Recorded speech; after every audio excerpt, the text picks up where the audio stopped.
Ada Prescott buried her husband with $2 in her pocket, a busted wagon wheel, and a grief so heavy it bent her spine like a old cottonwood in a windstorm. She didn't cry at the graveside. She couldn't afford to. Crying took something out of a person, and she had nothing left to give. She just stood there in the summer heat, dress soaked through, hands shaking, and made herself one single promise: she was not going to die out here. Not today. Not like this.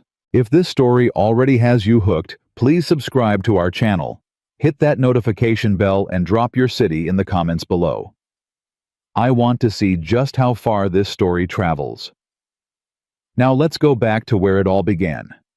The wagon gave out 6 miles east of Redemption, Kansas, on a Tuesday in late July, when the sun was the kind of mean that made men question their choices, and women harden their jaws. Ada Prescott was 25 years old, a widow of 11 days, and completely devastatingly alone. She left the wagon where it sat, took her satchel, her late husband Eli's hunting knife, a half-empty canteen, and those 2 crumpled dollar bills she'd found tucked inside his boot after they lowered him into the ground. She didn't look back at the wagon. Looking back at things was a luxury she could no longer afford. She walked.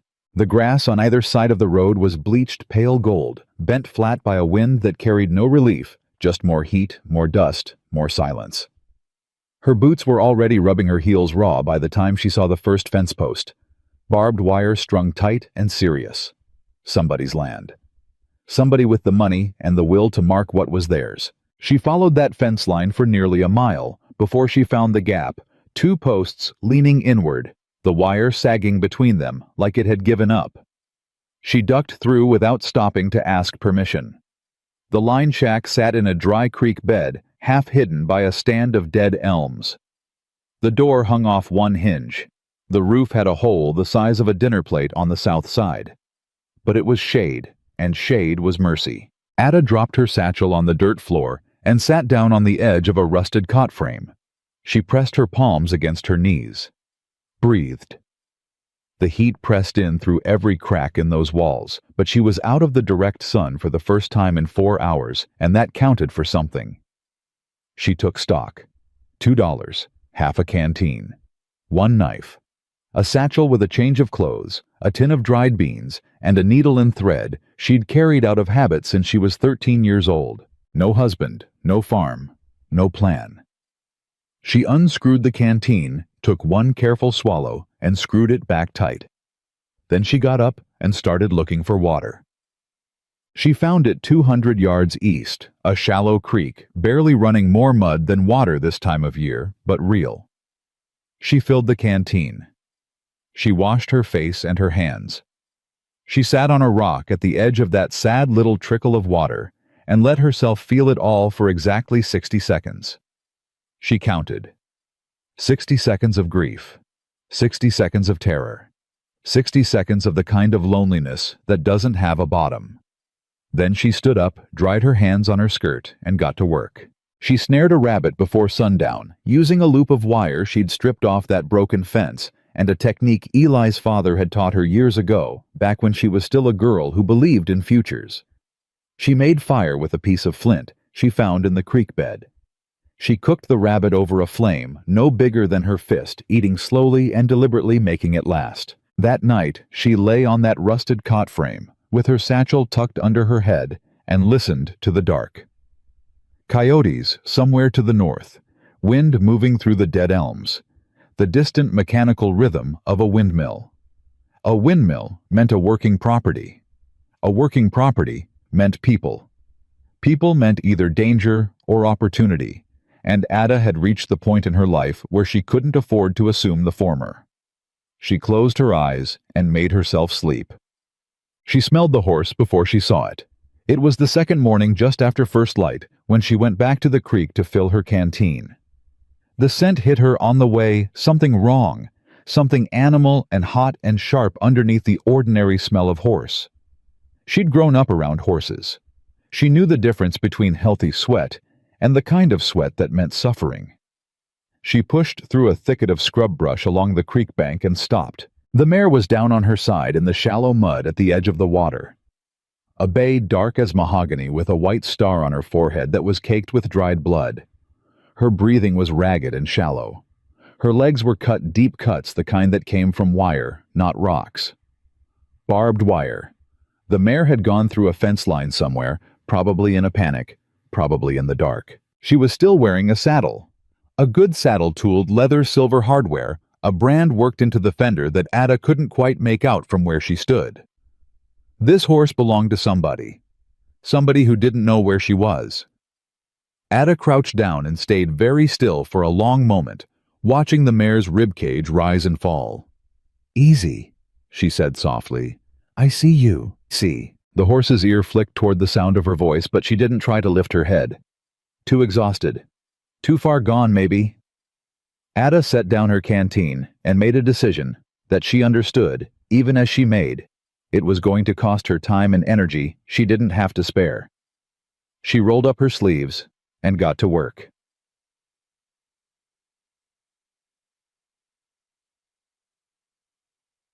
The cuts on the mare's legs needed cleaning. Ada tore strips from her spare dress, the better one, the one she'd been saving, and soaked them in the creek water.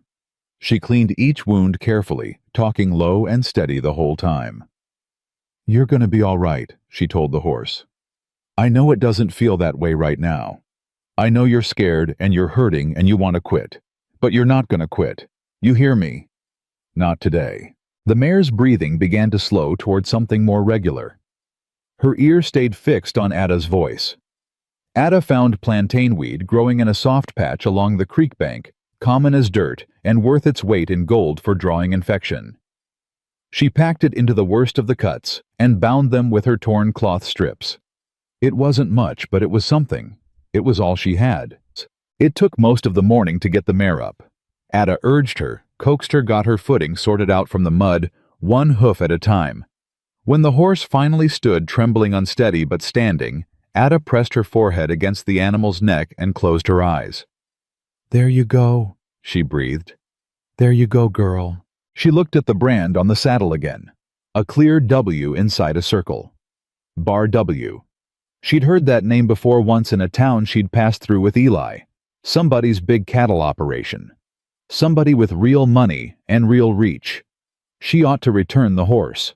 She knew that as plainly as she knew anything. She also knew that walking into a stranger's ranch with no name, no reputation, and no husband standing beside her was the kind of thing that could go a dozen different ways, and most of them weren't good. She stood there in that summer heat, the mare leaning slightly against her shoulder, and made herself think it through. Go back to the line shack. Wait. Recover her own strength. Then what? Walk to redemption with $2 and no references and try to find work. Do what exactly? Cook wash someone else's laundry until her hands bled, or walk this horse back to whoever owned her and at least have something to offer. A good turn. A starting point. A reason for a conversation that wasn't charity. She picked up the lead she'd fashioned from a length of creek-dampened rope, looped it around the mare's neck, and started walking north. The Bar W ranch was bigger than she'd imagined. The main house was 2 stories solid and square. The kind of structure that had been built to last and had kept its promise. The barn was enormous, freshly painted, or painted within the last year anyway. Red fading only slightly in the relentless summer sun. Corrals spread wide on 3 sides. Horses moved in them. Good horses, quarter horses, mostly with the kind of collected, purposeful movement that spoke of careful breeding. There were 3 men in the near corral when Ada came through the gate leading the mare. They all stopped what they were doing and stared at her. The oldest one, heavy-set late 40s with a foreman's proprietary squint, stepped forward and put his hands on the top rail. "That's Starlight," he said flatly. "Where'd you find her?" "Creek bed about 2 miles southeast," Ada said. "She'd gone through a wire fence. She's got some cuts on her legs, cleaned and bound. She needs a few days off her feet, and the wounds need to be watched for fever." The foreman's eyes moved over her slowly, the way men looked at things they were trying to assess a value for. "Who are you?" "Ada Prescott. I've been staying in the old line shack down by the dead elms." "That's Bar W property." "I know. I didn't have anywhere else to go." One of the other men laughed short and dismissive. The third one looked away entirely, like the conversation already bored him. "You a squatter?" the foreman said. "I'm a widow," Ada said. 11 days. That landed. The foreman's expression didn't exactly soften, but it shifted slightly, the proprietary squint giving way to something more uncertain. The sound of boots on the porch steps drew everyone's attention. The man who came down from the house was taller than the foreman by half a head, with dark hair going gray at the temples and shoulders that looked like they'd been assembled for heavy use. He was somewhere around 35, Ada guessed, and he moved the way men moved when they were used to things getting out of their way. Not arrogant, purposeful. There was a difference. He saw Starlight first. His face changed a quick, unguarded flash of something that might have been relief, and then it settled back into stone. "Where was she?" he said. "Creek bed southeast," the foreman said. "This woman brought her in." The man's eyes moved to Ada. They were gray-pale and sharp, and they didn't miss a thing. "Webb Calloway," he said. Not a greeting exactly, more like an established fact. Ada Prescott. He walked forward and ran his hands down Starlight's legs, examining the bindings with slow, careful attention. His jaw was tight. She could see him working through something, assessment, gratitude, suspicion, all happening at once behind those gray eyes. "You did this," he said. "The cleaning and binding." "Yes." "Where'd you learn that?" "My father-in-law. He had horses most of his life." Calloway straightened. He looked at her steadily, and there was something in that look that was harder to read than simple evaluation. It had weight to it. History in it, maybe. The kind of look a man wore when he'd learned the hard way not to trust things that appeared suddenly and seemed on the surface to be good. "She might have died out there," he said finally. "She might have," Ada agreed. "She didn't." A long silence stretched between them. Somewhere across the yard, one of the hands had taken Starlight's lead and was walking her slowly toward the barn. The mare moved with careful, painful dignity. "You got somewhere to go," Calloway said. "Not yet." "You got any experience in ranch work beyond horses?" "I can cook. I can keep ledgers. I can do most things if someone shows me once." Another silence. He was looking at her hands now, at the torn hem of her skirt, the makeshift bindings she'd fashioned from her own clothes, the creek mud still worked into her knuckles. "Trudy could use help in the kitchen," he said. "We pay $7 a month in meals.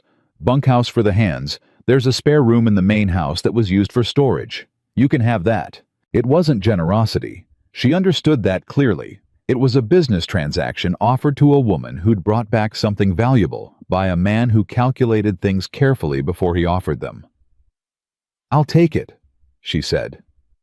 He nodded once and turned back toward the house. "Gable," he said to the foreman, not looking back. "Show her where things are." Gable looked at her the way a man looked at a problem that had just become his responsibility.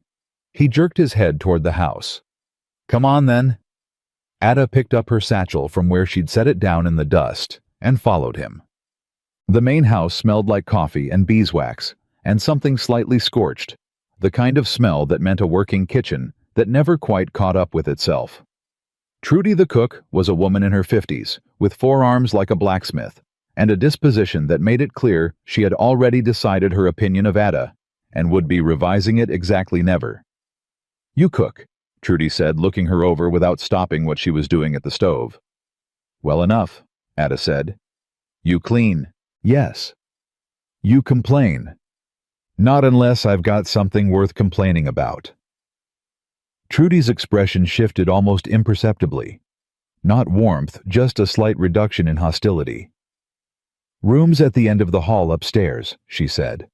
"There's a basin and a pitcher. Supper's at 6. You'll be helping with breakfast starting tomorrow 4:30. "Fine," Ada said. "And don't bother Mr. Calloway with questions. He answers what he answers and leaves the rest alone. You'll figure out which is which soon enough." "I wasn't planning to bother him." "Good." Trudy turned back to her stove. "Most women who land on this property have ideas about Webb Calloway. I'm telling you now so you can rid yourself of them." Ada set her satchel down and looked at the woman's back steadily. "Mr. Calloway gave me a job because I brought back his horse," she said. "That's all there is." Trudy said nothing, but her shoulders relaxed slightly by about half an inch, and Ada counted that as a start. Her room was small and bare and magnificent. A real bed with a real mattress. A window that looked west toward the last red burn of the day's sun going down behind the flat line of the plains. A wash basin with clean water in the pitcher. Ada set her satchel on the floor. She poured water into the basin and washed her face and her hands and the back of her neck, leaning over the bowl with her eyes closed, feeling the cool against her skin. When she straightened and looked in the small mirror above the dresser, she didn't quite recognize herself. She looked older.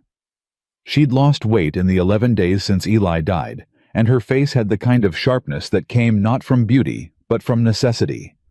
Her eyes were steady, though. That much was the same. "All right, Eli," she said quietly to the empty room. "I found a place to land."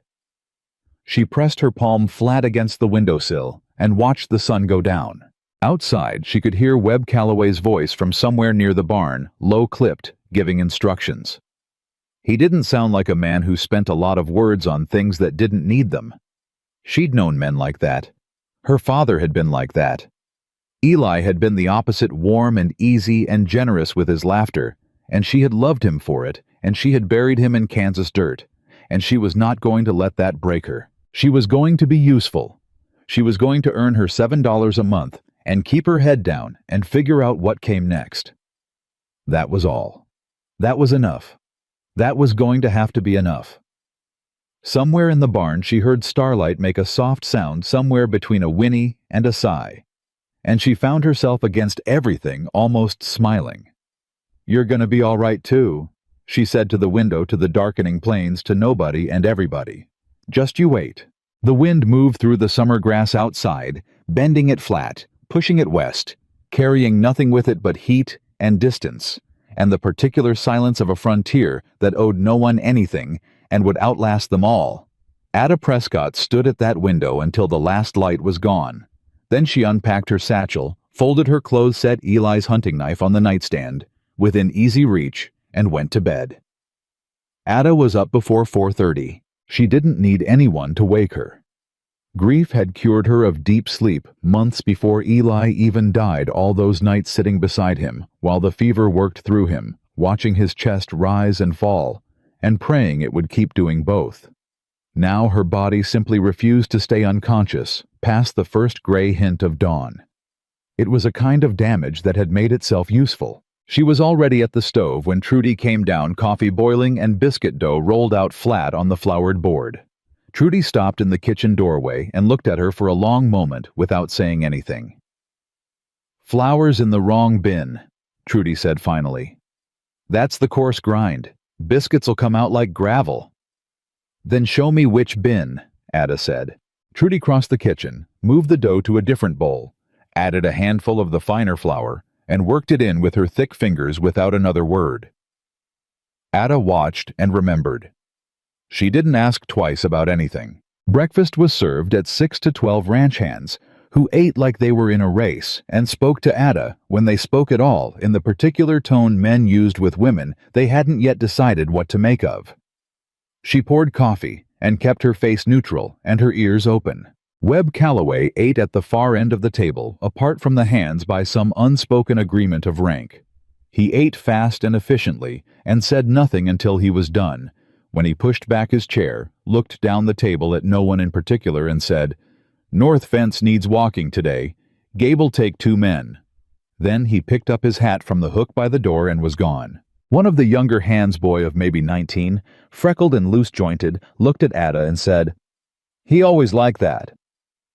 "He was like that before his wife died," said one of the older men without looking up from his plate. "Worse since." The table went quiet. The young hand went back to his eggs.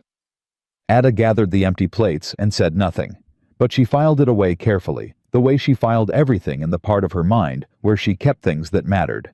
Touch. She checked on Starlight that first morning, slipping into the barn between breakfast and the midday meal, while Trudy was occupied with bread. The mare was standing, weight distributed carefully to favor the worst of the cuts, but standing. Her eyes were clear. She turned her head when Ada came through the door and made a low sound in her chest. "I know," Ada said. "Still hurts. It's gonna hurt for a while yet." She unwrapped the bindings she'd put on at the creek and examined each wound in the barn's morning light. Clean. No heat, no swelling beyond what was expected. She'd gotten to them in time. She was rewrapping the last one when she heard the barn door and felt the shift in light. She didn't look up. "You're supposed to be in the kitchen," Gable said. "Trudy doesn't need me for another hour. These bindings needed changing." "That's not your horse." "No."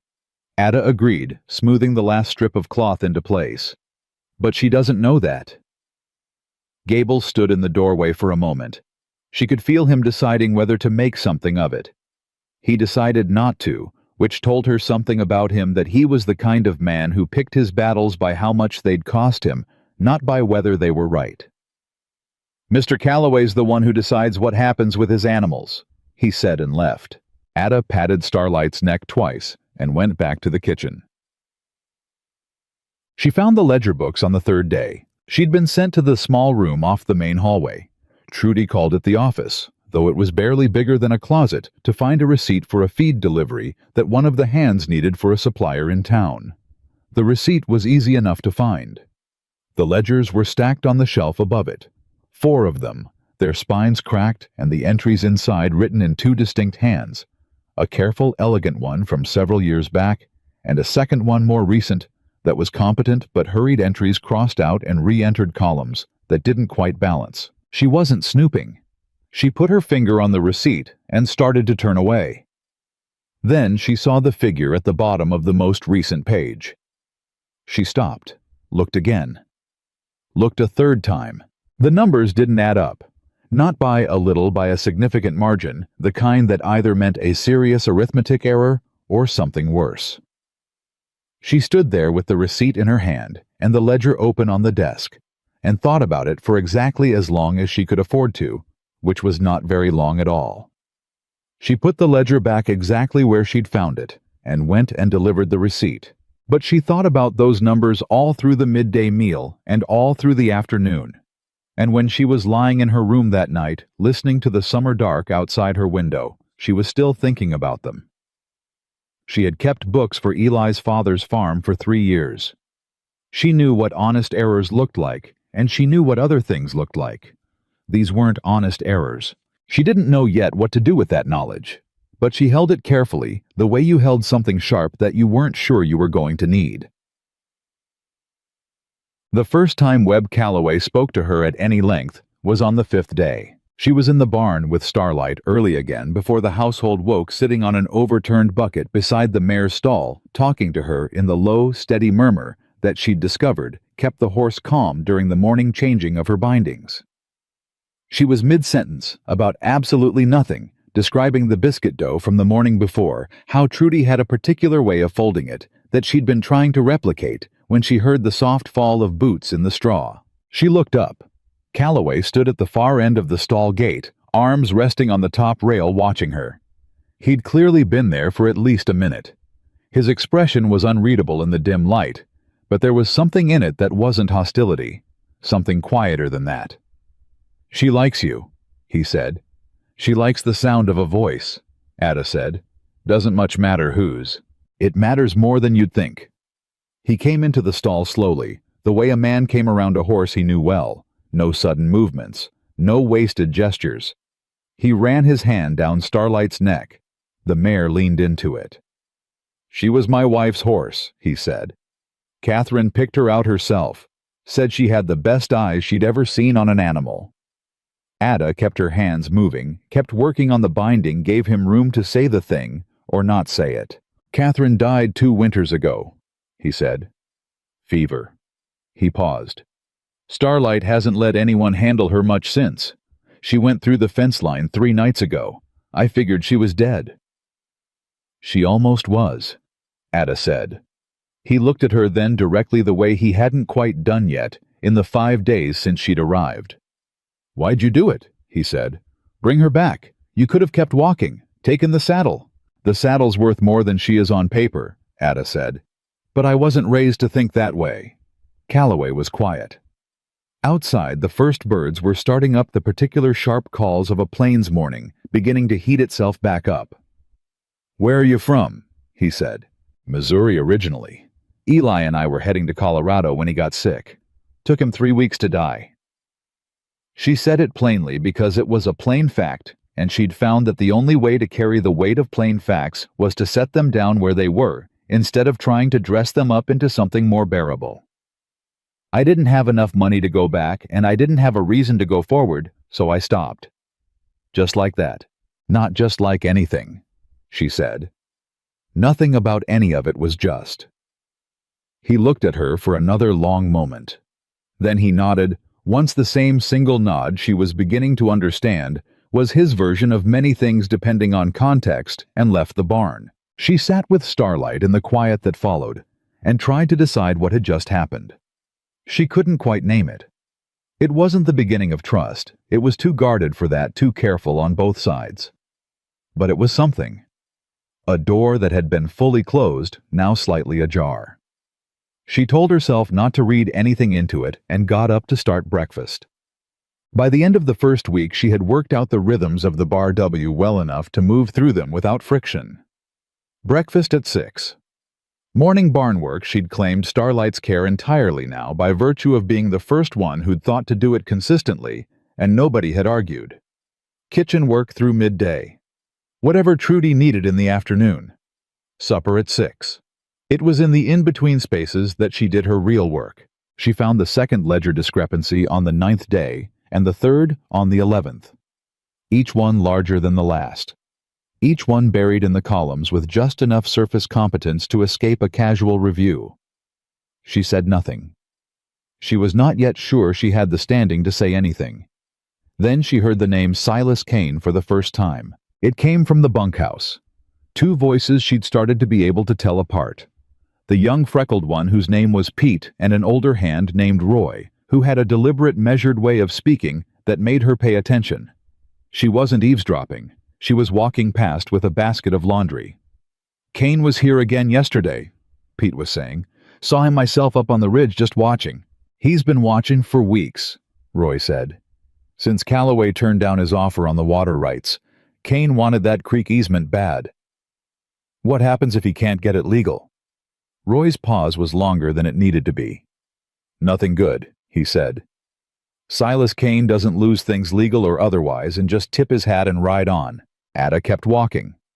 She set the laundry basket down inside the back door of the house and stood there with her hand flat on the wall, putting together what she'd just heard with what she'd seen in those ledger columns.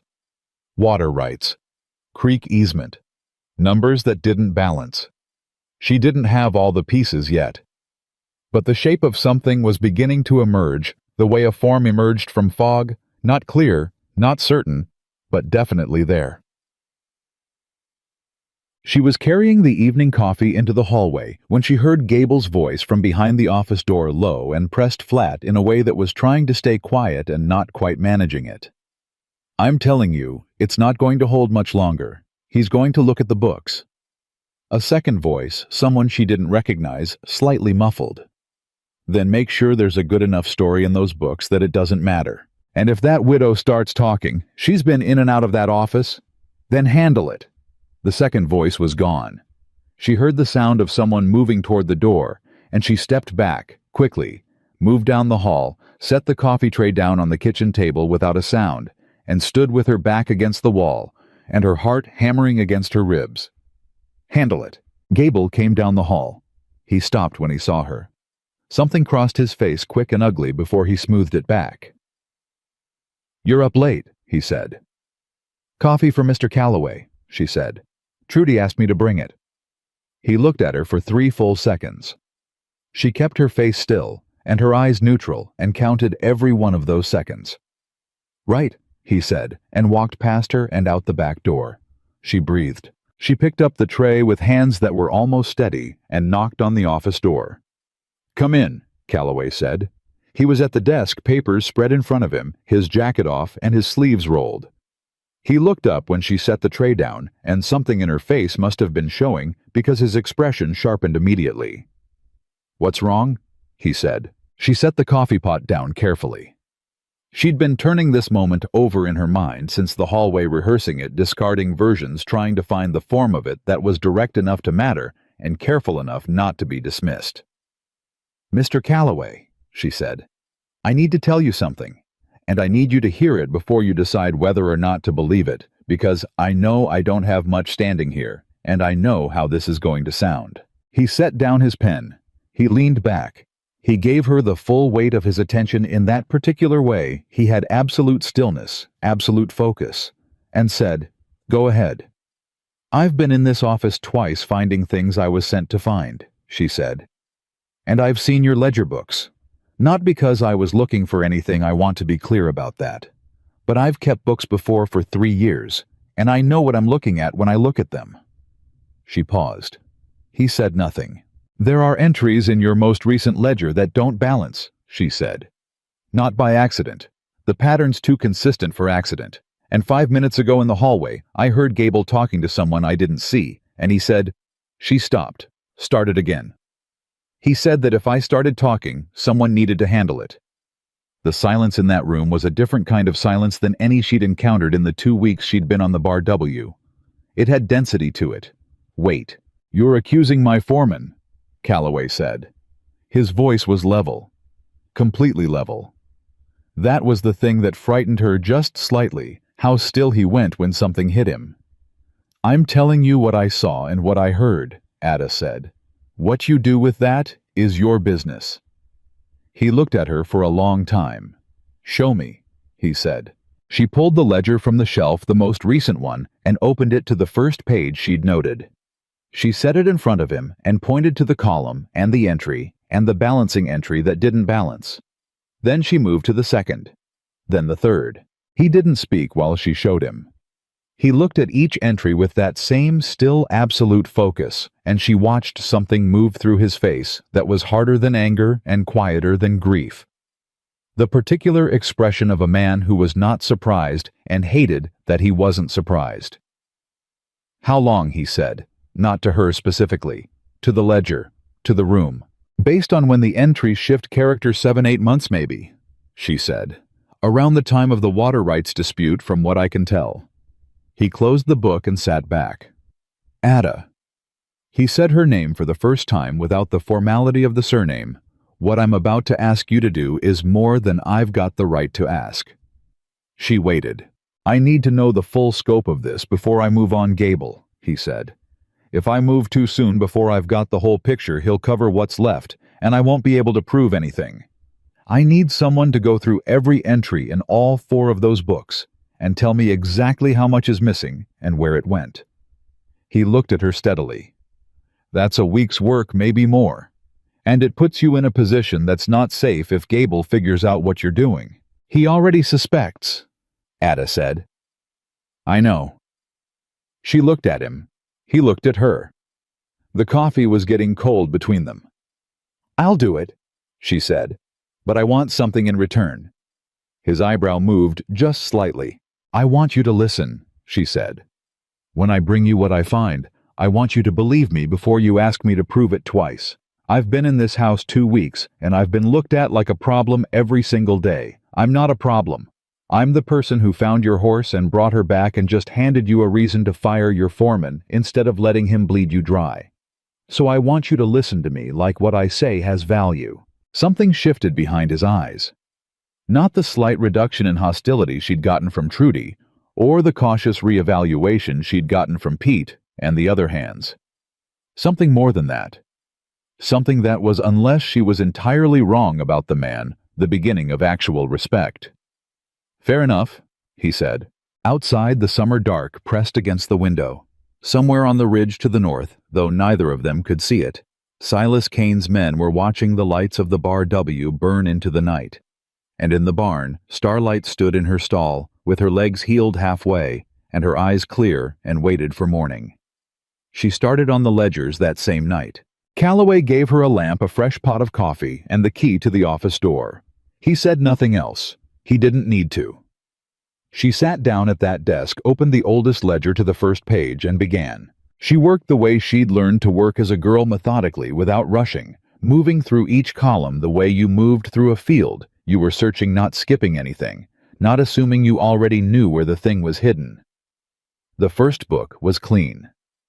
Whoever had kept it before, the elegant hand, the careful entries, had done it properly with the kind of precision that came from genuine care. She moved through it in 2 hours and set it aside. The second book was where it started. Small at first amounts transposed a supplier payment that appeared twice in slightly different forms, a feed order that had been entered at one price and receipted at another, with the difference buried in a miscellaneous column. Small enough that a busy man reviewing his own books after a long day wouldn't catch it. Small enough to look like honest sloppiness. She wrote it all down on a separate sheet of paper in her own hand, column by column, discrepancy by discrepancy. She did not editorialize. She did not interpret. She simply recorded what was there and what should have been there, and the distance between the two.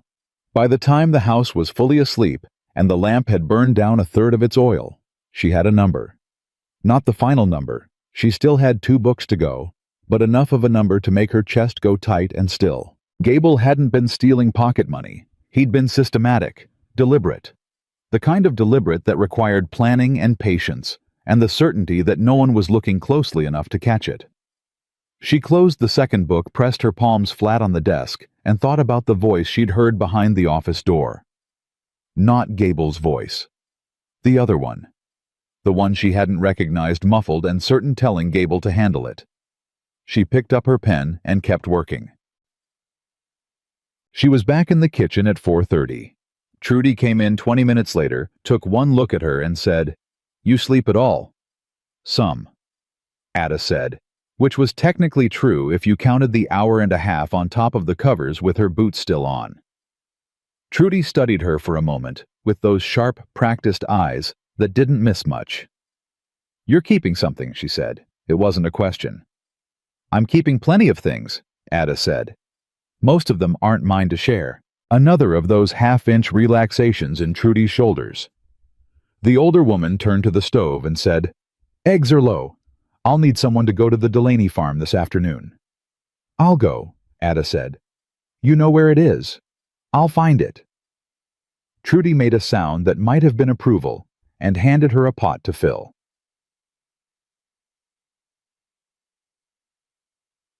Calloway found her in the barn that morning, same as before, though this time she wasn't talking to Starlight. She was standing at the stall gate with a piece of paper in her hand and a look on her face that made him stop walking before he reached her. "How bad?" he said. She handed him the paper. He read it. She watched his face do the thing it did when something hit him, that stillness, that absolute internal quiet that was louder than most men's shouting. "This is just the second book," she said. "I've got 2 more to go. But the pattern's clear enough now that I can project the scope of it." He looked up from the paper. "How much?" "If it holds consistent, somewhere between $900 and $1,200 over 18 months. He said nothing. "That's not the worst part," she said. He looked at her. "The timing," she said. "The larger amounts started 8 months ago, right around when Kane started pushing for the water rights easement. And there's a set of entries in the 3rd column of the November page." She leaned over and pointed to a line on the paper. "That's not a feed supplier. I checked the name against every receipt in that drawer. It doesn't exist." Calloway was very still. "You're saying Gable was feeding the money to Kane?" "I'm saying the money went somewhere that isn't a legitimate expense, and it started when Kane started applying pressure, and I think you should ask yourself, who benefits most from a ranch that's slowly going broke without its owner knowing why?" He stepped back. 1 step. She could see him working through it, not disbelieving her. She could tell that much, but needing the space to put it in order. "If Kane's been paying Gable to bleed the ranch," he said slowly, "and the ranch starts failing, and I can't service the water rights dispute legally." "You'd have to sell," Ada said. "Or settle for terms that give Kane what he wants. Either way." The silence between them stretched long and serious. Then Calloway folded the paper, put it in his shirt pocket and said, "Finish the books. Don't let Gable know what you found. And don't go anywhere alone on this property after dark." She heard what he didn't say in that last part and didn't argue with it. "There's one more thing," she said, as he turned to leave. He stopped. "When you move on this," she said, "you're going to need more than my account books. Gable will say the numbers are mine, that I doctored them, that I'm the one who's been taking money. I'm a widow who appeared out of nowhere 2 weeks ago. He's been your foreman for 3 years. You need to think about who else can speak to what those books say before you make your move." He turned back and looked at her with that direct, pale gaze, and this time the look had something in it that was unambiguous. "You're right," he said. "I usually am," she said. "I just don't always get to say so." Something moved across his face. It wasn't quite a smile, but it was in the same territory. He left. She went back to the house, and the ledgers, and the lamp. She'd been on the Bar W for 17 days when the trouble in town found her. She'd gone to the Delaney farm for the eggs and stopped in Redemption on the way back for a spool of thread Trudy needed. The general store was the kind of place where everyone in a 30-mile radius passed through eventually, which meant it was also the kind of place where everything anyone had ever said or done or suspected was eventually processed, analyzed, and redistributed. She was at the counter when she heard her own name. 2 women near the dry goods shelf, voices low in the particular way voices went low when they wanted to be overheard. That Prescott woman, the one Webb Calloway took in. Took in is a generous way to put it. Harriet Gable says she's been in Webb's office every evening. Well, a significant pause. She's a widow. They're practical creatures. Ada picked up her thread, paid for it, and turned around. The 2 women looked at her. She looked back at both of them long enough that it cost them something and said, "Harriet Gable's husband has been stealing from the Bar W for 18 months. You might want to consider the source of your information before you repeat it." She walked out before either of them recovered enough to respond. Her hands were shaking by the time she got to the wagon. Not from fear, from fury, the clean, righteous kind that burned hot and fast and left something stronger in its place. She gripped the reins and made herself breathe slowly. She couldn't afford to be reckless. She'd planted a seed in that store deliberately, because the best way to protect herself was to make sure the truth was already in circulation before Gable could build a counter-narrative, but she needed to be smart about what came next. She drove back to the ranch with her jaw set and her mind working. Gable confronted her that evening. She was coming out of the barn when he stepped in front of her. Not touching her, not quite, but close enough that she had to stop or walk into him. "Heard you were in town today," he said. "I go where I'm needed," she said. "Heard you were talking about things that aren't your business." She looked up at him with a steadiness she was manufacturing from the inside out. Because the truth was that he was a large man with reasons to be afraid, and afraid men did unpredictable things. "I said what I said," she told him, "and I'll say it to whoever needs to hear it." His jaw went tight. "You don't know what you've stepped into." "I know exactly what I've stepped into," she said, "and I know how it ends.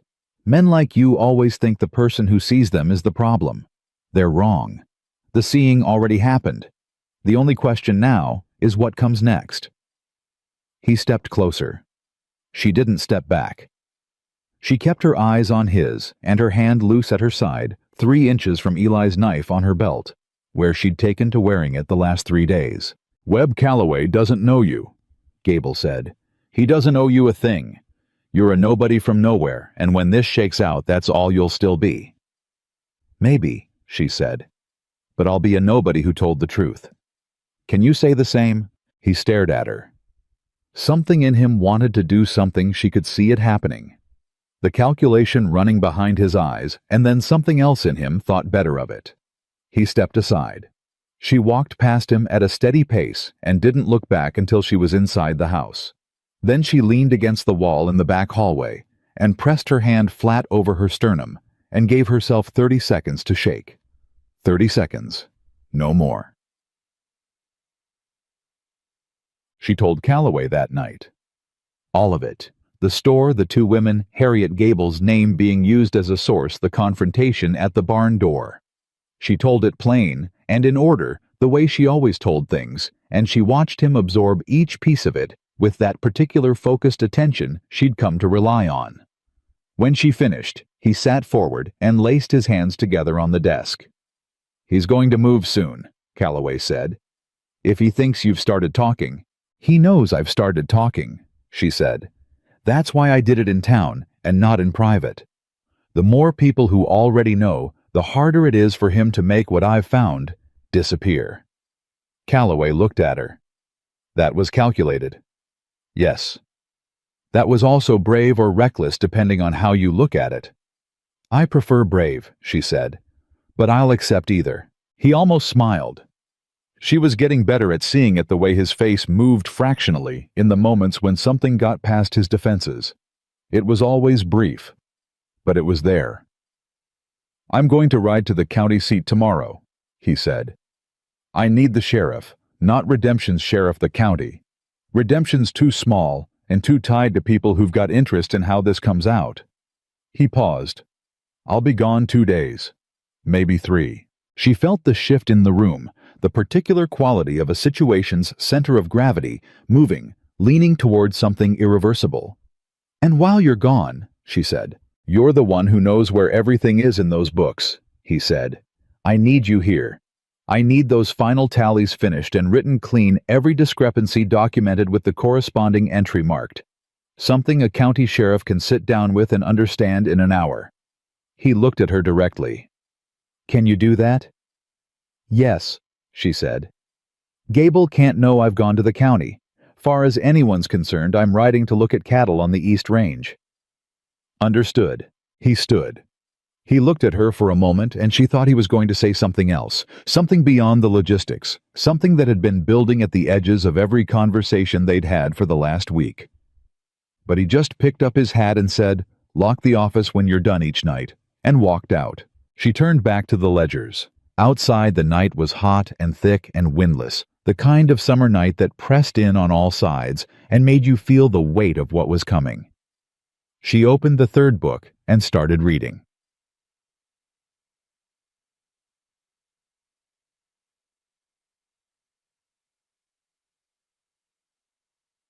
He left before dawn.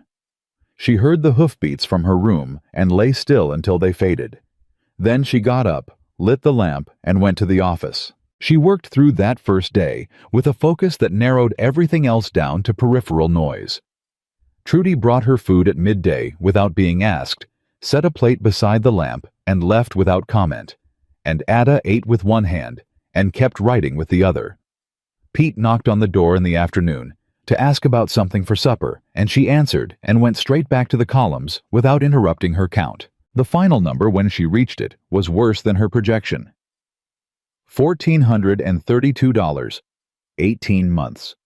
Spread across 4 books with a care and patience that spoke of someone who'd planned this from the start, not someone who'd stumbled into opportunism. This had been deliberate from day one. Gable had known exactly what he was doing and exactly who he was doing it for. She wrote the final summary on a clean sheet of paper, organized it chronologically, noted each corresponding entry, totaled each column, and signed her name at the bottom. She sat back and looked at it. $1,432. That was the kind of money that could break a ranch slowly over a year and a half, in a way that looked like bad luck and poor management rather than theft. That was the kind of money that would have eventually forced Webb Calloway into exactly the corner Silas Kane needed him in. She thought about the woman whose horse she'd found in that creek bed. About Catherine, who had picked Starlight for her eyes. About a man who'd buried his wife and kept going, kept running the Bar W, kept building something in the face of grief, and all the while someone he trusted was quietly dismantling it from the inside. She felt the anger again, but this time it was cold and clear and useful. She folded the summary, put it inside the front cover of the first ledger, and locked the office. Tug. The second night was when it fell apart. She was in the kitchen with Trudy after supper, both of them quiet, in the easy way they'd settled into over the past week, when Roy knocked on the back door and came in with his hat in his hands. and a look on his face that meant nothing good. "Gable's gone," he said. Trudy set down her dish rag. Ada went very still. "What do you mean gone?" Trudy said. "Rode out this afternoon maybe 2 hours after sundown. Took his gear. Took his horse. Didn't say a word to anyone." Roy looked at Ada. "His wife left yesterday morning with her sister. I didn't think anything of it at the time, but now—" "He knew," Ada said. "Not a question." "Yes, ma'am," Roy said. "I reckon he did." She stood up from the table. Her mind was already 3 steps ahead, sorting through it. Gable running meant one of 2 things. Either he'd lost his nerve and decided to cut his losses, or he'd gone to Kane to tell him the game was up and see what move they made next. The first option was survivable. The second was not. Not for the ranch, not while Calloway was still 2 days' ride from home. "Roy," she said, "how many men are here tonight on the property?" He counted in his head. 7. Minus me and Pete, 5 of the others are full hands. Bud's been with the Bar W 12 years. "Get them together," she said. "Quietly. Don't alarm anyone. I need to talk to everyone before morning." Roy looked at her, then at Trudy, then back at her. He was a man of measured words and measured trust, and she could see him weighing this woman 2.5 weeks on the property giving him instructions. "Please," she added. "I know I'm not who should be asking this, but I'm who's asking it." He settled his hat back on his head. "I'll get them," he said, and went. Trudy picked up her dish rag. "You know what's coming," she said. It wasn't a question either. "I think so," Ada said. Gable took himself out of it. That means Kane has to move directly now or lose everything he planned for 18 months. She looked at Trudy steadily. "He's not going to wait for Webb to come back." Trudy wrung the rag slowly in her hands. "That man has been circling this property for months," she said. "2 of his riders pushed 3 of our horses off the South Creek pasture last spring. Webb had words with him over it. Kane smiled and offered to buy the water rights again and walked away like it was a business call. He won't be smiling now," Ada said. "He's out of foreman, and probably most of his plan and men like Kane don't absorb losses gracefully." She picked up her shawl from the chair back. "Keep the kitchen dark tonight, and lock the root cellar from the inside if things go sideways, child." Trudy said with a particular weight on the word that was not condescension, but something closer to fear and closer still to something else. Recognition maybe of a woman who'd made a hard decision and was walking toward it anyway. "Child, you be careful." "Yes, ma'am," Ada said, and went out to talk to the hands. She told them straight. All of it. The ledgers, the theft, the connection to Kane Gable's departure, what she believed was coming. She stood in the dim light of the bunkhouse with 7 men watching her and said it plain and without apology. When she finished, there was a silence. Pete spoke first. "Mr. Calloway know all this. He went to get the county sheriff," Ada said. "He'll be back in 2 days, maybe less if he rides hard. We need to make it 2 days. "You're asking us to hold this property," Roy said. "Not accusing, clarifying." "I'm asking you to help me hold it," she said. "I'm not going anywhere." Bud. 12 years on the bar, W, barrel-chested and deliberate, leaned forward with his elbows on his knees and looked at her with the kind of look that took a measurement. "You're sure about the money?" he said. Sure. I have $1,432 of theft documented to the entry," she said, "with dates, names, corresponding false receipts, I'm sure." Bud sat back. He looked around the bunkhouse at the other men. Something passed between them, the unspoken vote of men who'd worked the same land long enough to know what it was worth protecting. "All right," Bud said. "What do you need?" She told them. They moved without argument, without the particular brand of resistance she'd been bracing herself for, and something about that.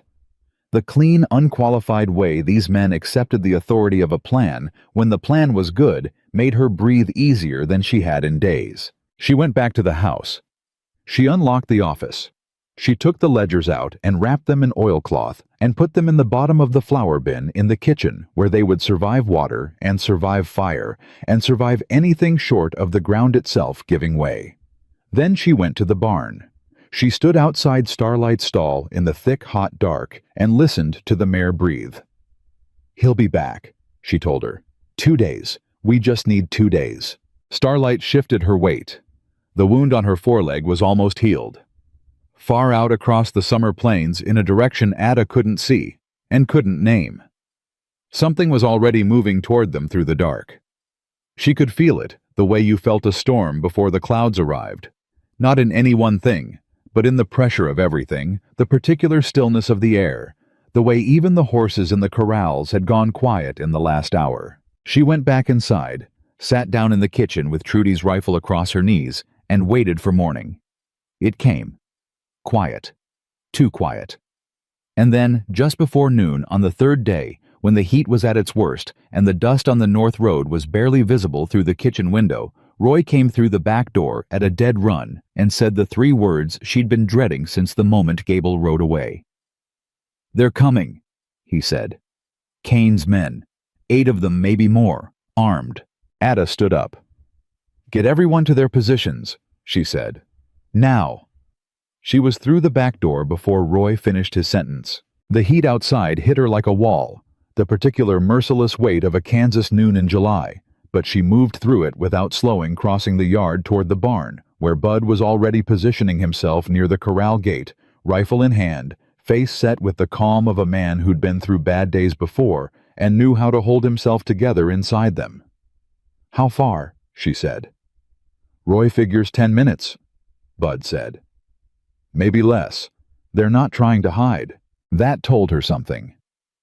Men who rode openly in daylight 8 armed and not bothering to conceal their approach were men who'd decided past the point of subtlety. This wasn't a negotiation, and it wasn't a warning. Kane had run the numbers on what he stood to lose and decided that direct was the only card he had left. "Where's Pete?" she said. "South fence watching the back approach." "Good. Keep him there." She looked at Bud steadily. "Nobody fires first. You hear me? Nobody fires first unless they fire first. I need Kane's men to be the ones who started this." Bud gave her a long look. "You're thinking about after." "I'm thinking about the county sheriff Webb is bringing back with him," she said. "I need this to be something a lawman can sort in our favor. That only happens if we don't give Kane's people a reason to call it a mutual dispute." Bud nodded, slow and certain. "Understood." She went back to the house. Trudy was at the kitchen window, not hiding, watching the north road with her hands flat on the sill. "Root cellar," Ada said. "I'm not going to the root cellar," Trudy said without moving.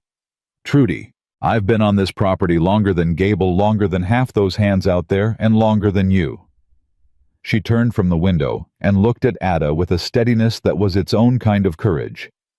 "I'll stay out of the way, but I'm not hiding in a hole while someone tries to take what isn't theirs." Ada looked at her for 1 second. Then she said, "Stay back from the windows," and went to the hallway, took Eli's knife off her belt, and checked the rifle she'd been carrying since the night before. They came in through the north gate like they owned the approach, which was exactly what Kane wanted it to look like.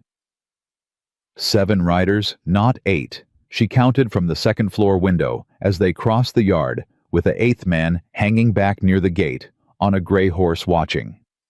That one was Kane himself. She was sure of it without knowing why, the way he held himself apart, the way the others organized around him without seeming to.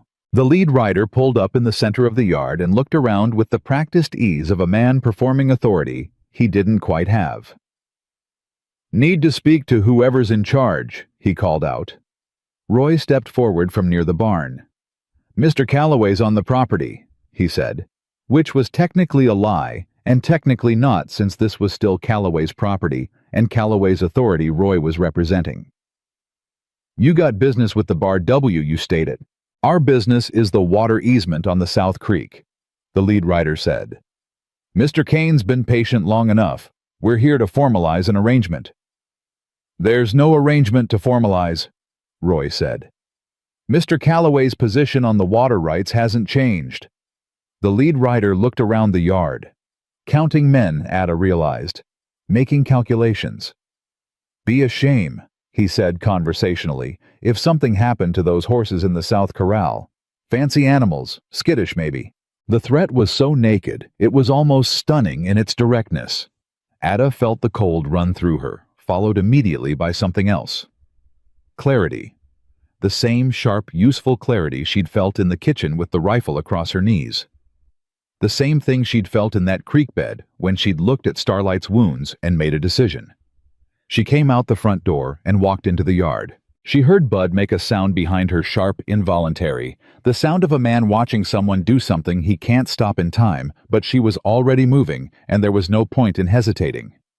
The lead rider looked at her. The other men looked at her. From the gate, the man on the gray horse looked at her. "You're threatening horses on another man's property in front of witnesses," she said loud enough to carry to every person in that yard. "I want to make sure we're all clear on what just happened, so that when the county sheriff gets here, there's no confusion about how this conversation started." The lead rider's expression shifted, not retreating, but recalibrating. "County sheriff," he said. "He's been sent for," she said. "Should be arriving tomorrow at the latest, along with a full accounting of 18 months of fraudulent ledger entries, connecting your employer to theft from this ranch." She kept her voice level. She kept her eyes on the lead rider, and her awareness on every other person in that yard simultaneously. "That's the arrangement that's about to get formalized. Not a water easement." From the gate, the gray horse shifted. The man on it had gone very still. "Who are you?" the lead rider said. "I'm the woman who found those ledgers," she said. "And I'm the woman who documented every entry with the date and the amount and where the money went. It's all written down, signed, and stored somewhere on this property that isn't the office." She paused. "Mr. Kane can search every room in this house and he won't find it, but the county sheriff will have a copy in his hands before sundown tomorrow." The silence in that yard was the loudest thing she'd ever heard. She watched the lead rider look back toward the gate, watched him read something in Kane's posture, watched him make a calculation. "We're not here for trouble," he said, and the whole quality of his voice had changed the performance of authority, deflating into something more careful and much less certain. "Then ride out," she said. "Now, while it's still a choice." Another silence. She counted her own heartbeats. 6, 7, 8. The lead rider pulled his horse around. The others followed in the particular disorganized way of men who hadn't been given a clear signal, but understood that something had shifted past the point of the plan they'd arrived with. All except the man on the gray horse. Silas Kane sat at the gate and looked at her across the length of the yard, and she looked back at him. And for a moment that felt much longer than it was. Nothing moved in all of it. Then he turned his horse and rode north and was gone. She didn't let herself feel it until she was back inside with the door shut. Then she sat down on the kitchen floor, not the chair, the floor, because her legs simply made that decision without consulting the rest of her, and put her back against the wall and her hands over her face and breathed. Trudy appeared in the doorway, took one look at her, and went to the stove. She came back with a cup of coffee so hot it was still steaming and set it on the floor beside her without a word. After a minute, Ada picked it up. "Thank you," she said. "You talked them down," Trudy said. It came out sounding like something she hadn't expected and wasn't quite ready to account for. 8 armed men. 7, Ada said. Kane doesn't count himself in that number. 7 armed men. "I told them the truth," Ada said. "That's all it was. The truth stated plainly in front of people who needed to hear it." She took a sip of the coffee. Kane needed this to be quiet. He needed no one to know. The moment it was loud, the moment there were witnesses, and a sheriff coming, and a paper trail that 17 people could attest to, he had nothing. Trudy sat down across from her. Not on the floor, but on a low kitchen chair, which brought her close enough that it felt like a gesture of something Ada didn't have an exact word for. Solidarity, maybe? or the particular intimacy that came from having stood in the same storm and come through the other side of it. "You knew he'd back down," Trudy said. "I hoped he'd back down," Ada said honestly. "There's a difference." Roy found Gable. Not that same day, 2 days later, in a boarding house in a town 15 miles east, where the man had apparently been drinking since he arrived, and talking more than was wise. Roy sent Pete back to the ranch with the news, and followed the trail himself, along with what Ada had written about the second conversation she'd overheard through the office door. Calloway came back on the 4th day, not the 2nd or 3rd. He rode in just before supper, dusty and hard-faced, with a man beside him. She'd never seen older heavy-set, wearing a badge that caught the late afternoon light. Sheriff Alderman Weld County, with 3 deputies behind him. She was in the barn when she heard the horses. She walked out and stood in the yard and watched Calloway swing down, and she watched him read the yard. The positions of the hands, the quiet on the property, the absence of any sign of violence or damage. And she watched something in his face unclench a tension going out of his jaw that had probably been there since he'd ridden away 4 days ago. He walked toward her. "You're all right," he said. "We're all right," she said. "All of us." He stopped in front of her and looked at her for a long moment in that way of his, full and direct, and waited with something he didn't put into words. "They came," he said. "Kane and 7 men, yesterday noon." His jaw went tight again. And they left," she said. "I told them about the sheriff, about the ledgers, about the documentation." She paused. "They decided it wasn't worth it." He stared at her. She could see him trying to reassemble what he'd been imagining on the ride back, whatever version of disaster he'd been bracing himself for, against what she was telling him, which was that it hadn't become disaster at all. "You faced down Kane's men," he said. "Alone." "Roy and Bud were 12 feet away," she said. "I wasn't alone." "Ada." She looked at him. "You faced down Kane's men," he said again, and this time there was nothing measured about the way he said it. It came out straight and plain and real. She held his gaze. "Yes," she said. "I did." Sheriff Alderman had been standing a respectful distance away, reading the exchange with the practiced patience of a man who'd learned when to wait. Now he stepped forward and touched his hat. "Ma'am, you'd be the one with the ledgers." "Yes," she said. "I'll get them." She brought the oilcloth parcel out of the flour bin, while Trudy watched with an expression that had moved entirely past neutral into something warmer and more permanent. She laid everything out on the kitchen table, all 4 ledgers. Her handwritten summary, the separate sheets with each discrepancy marked and dated, and walked Sheriff Alderman through it the same way she'd walked Calloway through it, entry by entry. No editorializing, just the numbers and what they meant. Alderman read everything twice. He asked questions carefully, the way a man asked questions when he was building something solid enough to hold weight. "You did all this yourself," he said. "Yes." "You have experience with bookkeeping." 3 years on a working farm in Missouri." He looked at the summary again. "This is thorough work," he said, "more thorough than I'd have expected." She didn't say anything to that. She'd learned a long time ago not to explain herself when the evidence was already doing it for her. Calloway was leaning against the doorframe watching. When she glanced at him, he was looking at her with that expression she'd been learning to read over the past weeks, the one that lived between distance and something warmer in the space his grief had made and his habits still defended. Alderman closed the last ledger and stood up. "I'll need these," he said. "Receipt will be provided. We'll be moving on Gable first. I understand there's a location for him." "Roy can give you that," Ada said. "And Kane." "The money trail leads to him clearly," she said. "Whether that's enough for an arrest is your determination." Alderman nodded. "It's enough to start with," he said. He looked at Calloway. "You've got a sharp witness, Webb." "I know it," Calloway said. She began gathering the papers into order for Alderman to take. Her hands were steady. The summer light was coming through the window at a low golden angle That meant the day was nearly done, and somewhere outside she could hear Starlight moving in the corral, a soft rhythmic sound, the sound of an animal that had healed enough to be impatient with confinement. It was Roy who came to the door at that moment with his hat in his hands and a look on his face that made her stop what she was doing.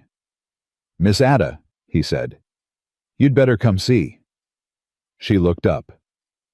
"Gable," Roy said. "He's here. Rode in on his own. Says he wants to talk." The kitchen went very quiet. Calloway straightened from the doorframe. Alderman set the ledger back down on the table. She looked from one to the other, read the question on both their faces, and said, "Let him in." Gable came through the back door looking like a man who'd made a decision that had cost him everything, and knew it. 3 days of drinking had taken their toll. His face was gray under the stubble, and his eyes had the hollowed-out look of someone who hadn't slept in longer than that. He stopped when he saw Alderman's badge and went still. "Mr. Gable," Alderman said, "you've saved us some travel." Gable looked past him. He looked at Ada. He stood in that kitchen with his hat in his hands and said, "I didn't know he was going to send men with guns." The silence that followed was the particular kind that asked a question without words. "Kane told me it was just money," Gable said. His voice had lost all its authority. There was nothing left in it but exhaustion and something that might have been the first edge of genuine regret. Said Calloway would take the deal, that it would never get far enough to matter. Said all he needed was the ranch in a tight enough spot to make the easement terms look reasonable. He looked at Calloway and then looked away. "I needed the money. I owed people. I told myself it wasn't hurting anybody, that the ranch could absorb it, that—" He stopped. "I knew it was wrong," he said. "I always knew it was wrong." Calloway said nothing. His face was stone. "I'll make a full statement," Gable said to Alderman. "Everything. The arrangement with Kane, the amounts, what the money was for. All of it." He set his hat on the table, a gesture that meant something, a laying down, and said, "I'm not making it worse." Alderman looked at Calloway. Calloway gave a single nod. "Then sit down," Alderman said, and pulled out a chair. She left them to it. She went out the back door into the evening air and walked to the corral fence and stood there with her arms folded on the top rail, looking at Starlight, who looked back at her from across the corral with those eyes that Catherine Calloway had picked her for, intelligent and clear and full of something that lived close to recognition. "Almost done," Ada told her. She heard the back door open and close. She didn't look around.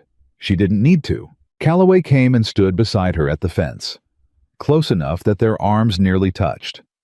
He looked at Starlight too for a long moment, and she let the quiet exist between them without trying to fill it. "You could have sent word," he said. "When Kane's men came, Roy could have ridden to find me." "I had 2 days, and no certainty you were findable," she said. "And writing for help that might not arrive in time isn't the same as having what we needed right here." Which was, she thought about it, the truth, she said, and people willing to stand behind it. He turned and looked at her. She kept her eyes on Starlight for a moment longer, then looked back at him. "I want to show you something," he said. "Tomorrow when the sheriff's finished and the paperwork's done and this place is quiet again." He paused. "There's a section of the South Creek I rode as a boy, before any of the easement business, before any of this. Catherine loved it." He stopped, started again. "I haven't been out there in 2 years. I'd like to go. I'd like it if you came." She held his gaze. In the fading light, his face was open in a way it hadn't been when she'd arrived. Not without grief. It would never be without grief. But grief with some air in it, some room for something else to live alongside it. "All right," she said. Above them the first stars were beginning. The summer dark was coming in soft and slow, and somewhere inside the house, Silas Kane's plan was being taken apart, statement by statement, entry by entry, into something that would hold up in a court of law and stay there. Sheriff Alderman and his deputies stayed the night. Nobody slept much. The kitchen table became a kind of command post statements, written, signed, witnessed, stacked in order. Gable talked for 3 hours without stopping, and what came out of him was worse than Ada had projected and more detailed than she'd hoped. Names, dates, amounts, the specific conversations with Kane, the specific instructions about which entries to falsify and how. He gave it all up with the exhausted thoroughness of a man who had been carrying something too heavy for too long and had finally, at the very end of everything, decided that setting it down was worth what it cost him. Calloway sat through most of it in the corner chair without speaking. She watched him absorb each piece of it, each new detail about what Gable had done, how long it had been running, how carefully it had been planned with that iron stillness of his. And she thought about what it cost a man like that to sit still while the full shape of a betrayal assembled itself in front of him. When Gable finished and Alderman closed his notebook and the deputies led Gable out to the yard, Calloway stood up from the corner chair. He walked to the window.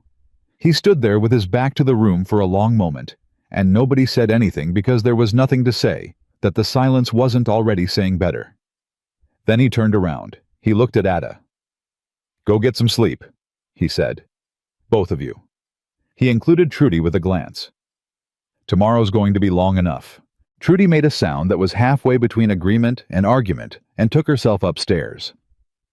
Ada picked up the lamp from the table and paused at the doorway. "Webb," she said. He looked at her. "Gable made his choices," she said. "You didn't make them for him. This isn't on you." He held her gaze for a moment. "I should have looked at the books more carefully," he said. "Maybe," she said. "Or maybe you trusted someone you'd hired to be trustworthy, and he turned out not to be. Those aren't the same thing." She left him with that and went upstairs, and for the first time in 5 days, she slept without the rifle beside her. Morning came in hot and bright and relentlessly ordinary, the way mornings did after nights that had felt like they might never end. Alderman rode out with his deputies before breakfast, Gable in tow, with a promise to return within the week once the formal charges were drawn up.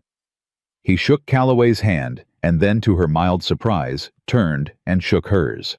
"Your documentation was the backbone of this, ma'am," he said.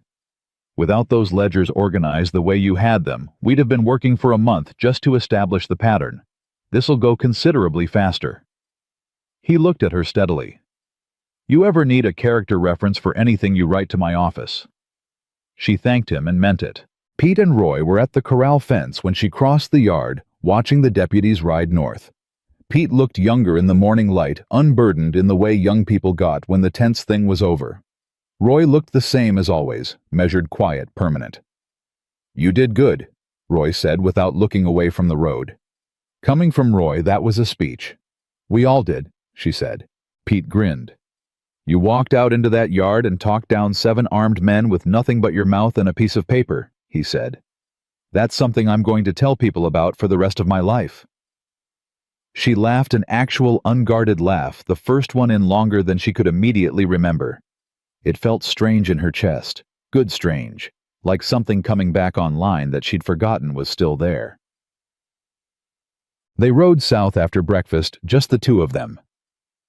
Calloway had saddled a gray mare for her gentle steady accustomed to riders of varying experience, and they went at an easy pace across the summer-bleached pasture without talking much, which she'd come to understand was his most natural state, and no longer read as distance. The South Creek was fuller than the one where she'd found Starlight properly running clear over the rocky bottom, shaded on one side by a stand of cottonwoods that had been growing there long enough to be serious about it.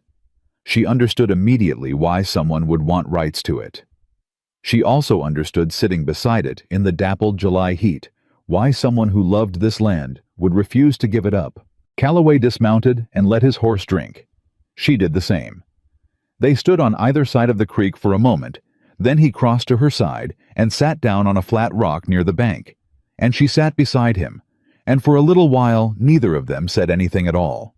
"Catherine used to bring a book out here," he said finally. "She'd read for hours. I'd find her here some afternoons when I thought she was somewhere else entirely." He paused. "She was a reader. I never had the patience for it." "I read," Ada said. When there were books available. Eli bought me one every time we passed through a town with a bookshop. What kind? Anything. I wasn't particular. She looked at the water moving over the rocks. He was a good man, Eli. Not dramatic about it. He didn't make a show of being good. He was just steady and kind in a way that was so consistent you almost didn't notice it until it was gone. Calloway was quiet. I miss the steadiness, she said. More than anything else, just having someone who was steady. He looked at her. She wasn't looking at him, watching the creek instead, and she felt his attention as a kind of weight, not uncomfortable, but present. You're the steadiest person I've met in 2 years, he said. She turned and looked at him. I mean that plain, he said. Not as a compliment to make you feel good. As a fact I've observed. He held her gaze in that way of his, direct, and a little uncomfortable in its completeness. You've been on this property a month.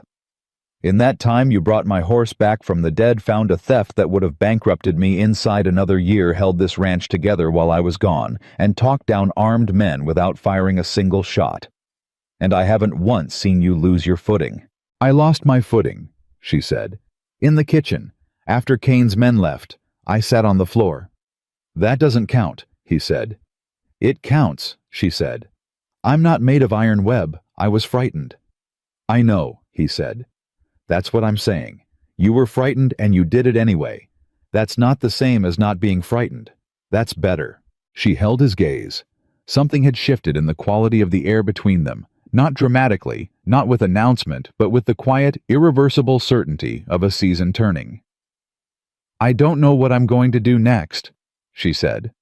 After whatever this resolves into, I don't have a plan past the ledgers being delivered.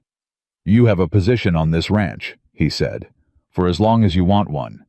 That's not contingent on any of this. That was true 3 weeks ago. I know, she said. But I want to be clear about what I am here. I'm not someone who stays because she has nowhere else to go. I was that for about 4 days at the start. I'm not that anymore. What are you now? He said. She thought about it. Someone who chose to be here, she said. There's a difference. Something in his face shifted, the same fractional movement she'd learned to read, but larger this time, less controlled. There is a difference, he said. Yes. They sat beside the creek for a while longer. Her horse moved to the water's edge and drank. A hawk turned in the sky above the cottonwoods, wide and unhurried. The heat pressed down on everything equally without mercy, the way Kansas summers did, and it was fine, she thought. It was all fine. She had survived worse than heat. The formal charges against Silas Kane came 12 days later.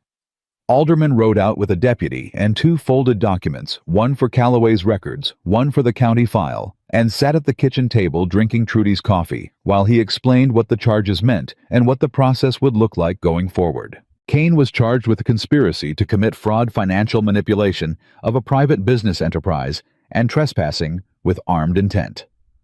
Gable's full statement, combined with Ada's documentation, combined with the testimony of 3 of Kane's own men who'd apparently decided that their employer's fortunes no longer warranted their loyalty, had built something the county prosecutor was calling one of the tightest cases he'd seen in a decade.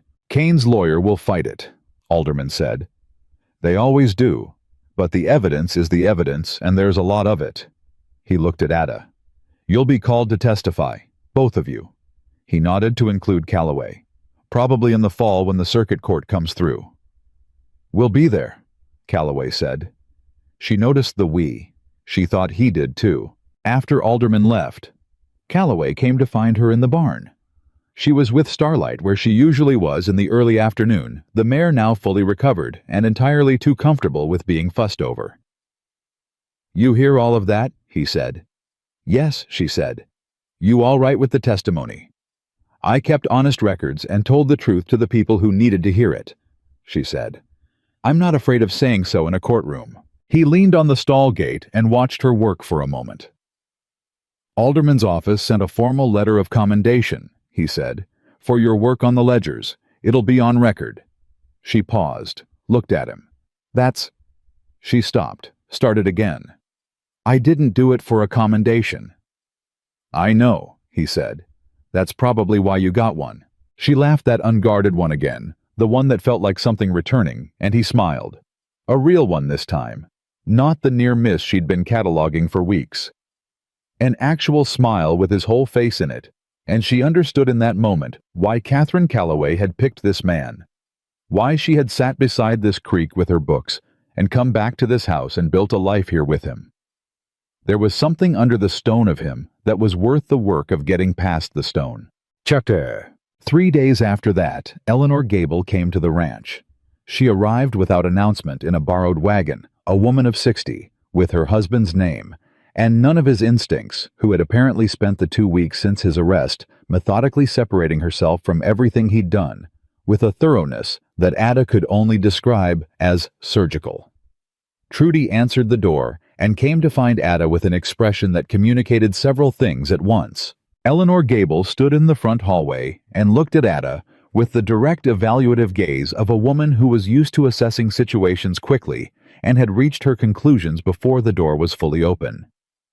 I owe you an apology, she said, and I'll give it to you plain the way it ought to be given. Ada said nothing. She waited. I spread talk about you in town, Eleanor said. When you first came, I said things I knew weren't charitable, and some things I knew weren't true because my husband told me you were trouble, and I was stupid enough to take his word for it without asking why he was so convinced. She straightened. He had reason to want you gone. I didn't know what that reason was at the time. I do now. Yes, Ada said. What I said in town caused people to look at you sideways for 2 weeks, Eleanor said. Some of them are still looking at you sideways because people hold on to first impressions longer than they should. That's partly my fault, and I'm telling you so to your face because you deserve to hear it that way. Ada looked at her for a long moment. I appreciate that, she said, and she meant it not warmly, not yet, but with the particular respect she gave to people who did the harder right thing when the easier wrong thing was available. There's something else, Eleanor said. She reached into her bag and produced a folded paper. I've been talking to some of the women in town about what you did. The ledgers, the sheriff, what happened when Kane's men came. She held out the paper. 14 signatures. Women who wanted on record in writing that they witnessed you acting with integrity under circumstances that most people, men included, would have walked away from. Ada took the paper. She unfolded it. 14 names, neat and deliberate, with a short statement above them in a careful hand. We, the undersigned, affirm that Ada Prescott in the matter of the Bar W Ranch acted with honesty, courage, and complete integrity, and that her character is known to us and found to be sound. She stood in the hallway with that paper in her hands and felt something move through her that she hadn't felt in months. Not relief, she'd felt relief when Alderman rode away with the ledgers. Not safety, she'd felt that settling in gradually over the past 2 weeks. This was something different. This was the particular irreplaceable feeling of being seen clearly by people who had no reason to be generous and had chosen to be anyway. Her throat tightened. She kept her face steady. Thank you, she said. Please thank them. Eleanor nodded. She turned to go, then stopped. The 2 women in the general store, she said. The ones you heard talking when you first went into town, they both signed. Ada looked at the paper again. Found those names. I know, she said. Eleanor left. Ada stood in the hallway for a moment with the paper in both hands, and then she folded it carefully and put it in her pocket next to where she used to keep Eli's knife before she'd stopped needing to carry it. Calloway found her on the porch that evening. She was sitting in the wooden chair at the far end, watching the light go out of the sky in that slow, deliberate way it did on summer evenings in Kansas, like it was reluctant to leave, like it was making sure everything was in order before it went. He came out and sat in the other chair, and for a while they just existed beside each other in the cooling air, while the ranch settled into its nighttime sounds around them. Trudy told me about Eleanor Gable, he said. Of course she did, Ada said. 14 signatures, he said. 14, she agreed. He was quiet for a moment. I've been thinking about what you said at the creek, he said. About being someone who chose to be here. about there being a difference. She kept her eyes on the horizon. "I've been thinking about what that means," he said. "Going forward." He paused. "I'm not a man who says things before he's sure of them. I want you to know that about me. When I say something, it's because I've thought it through and I mean it, and I'm not going to take it back." "I know," she said. "I've noticed. Then I want to say—" He stopped. She heard him take a breath, slow and deliberate, the way he did things when they mattered. "I want to say that this ranch is better with you on it, and that I'm better, clearer-headed, steadier in myself since you've been here, and that I'd like you to stay. Not as kitchen help, and not as a ledger keeper, as a partner. In whatever form that takes, and at whatever pace that happens, but as someone who is here, fully, permanently." He looked at her. "If that's something you want." She turned and looked at him. In the settling dark, with the summer plains spreading wide and quiet all around them, and starlight moving in the corral behind the barn, and the first stars beginning overhead, she looked at Webb Calloway and saw what he was. All of it, the grief and the iron and the smile underneath. Both the man who'd built something real in difficult country and kept building even when someone was quietly tearing it down, who had taken a woman in from a creek bed with $2 and a dead husband and a satchel full of nothing, and given her a lamp and a key and the space to be exactly who she was. She thought of Eli. She thought of the 60 seconds she'd given herself at the creek the first day. The 60 seconds of grief and terror and bottomless loneliness. She thought of the promise she'd made to herself on a rusted cot frame in an abandoned line shack. "I am not going to die out here. Not today. Not like this." She had kept it. She had kept it every single day, since in 100 small and large ways, and now she was sitting on a porch in the July dark, and a good man was asking her to choose something instead of just surviving it. "Yes," she said. "That's something I want." He reached over and covered her hand with his, and left it there, and neither of them moved for a long time, and the night came in around them warm and full of the sounds of a working ranch that was going to be all right. In the barn, Starlight lifted her head in the dark and breathed in the evening air, healed and whole, and exactly where she was supposed to be. And Ada Prescott, who had buried her husband with $2 and a broken wagon, and a grief she thought might finish her, had found something she hadn't known she was riding toward. A place that needed her, a man who saw her clearly, and a life that was entirely, irrevocably her own.